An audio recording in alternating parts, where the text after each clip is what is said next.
Syederalun, Senator DPD Republik Indonesia asal Aceh HM Fadil Rahmi LCMA mengapresiasi sikap Teguh Taufikul Hadi yang berani meminta maaf.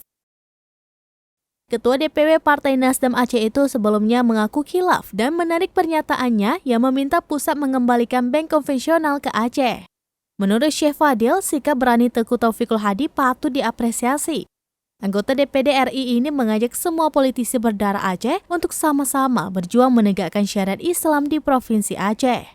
Senator asal Aceh menjelaskan pelaksanaan syariat Islam ini memang harus diperkuat dan itu membutuhkan peran semua pihak.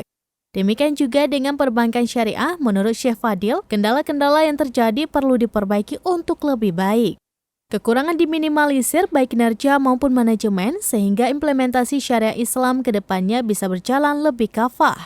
Seperti diketahui, Ketua DPW Partai Nasdem Aceh, Teguh Taufikul Hadi sebelumnya meminta maaf kepada masyarakat Aceh. Dia juga menarik pernyataannya yang sebelumnya meminta pemerintah pusat agar menghadirkan kembali bank konvensional ke Aceh dengan alasan penguatan ekonomi. Taufikul Hadi mengaku merasa telah khilaf dengan menyampaikan pandangan yang ternyata begitu sensitif bagi rakyat Aceh tersebut.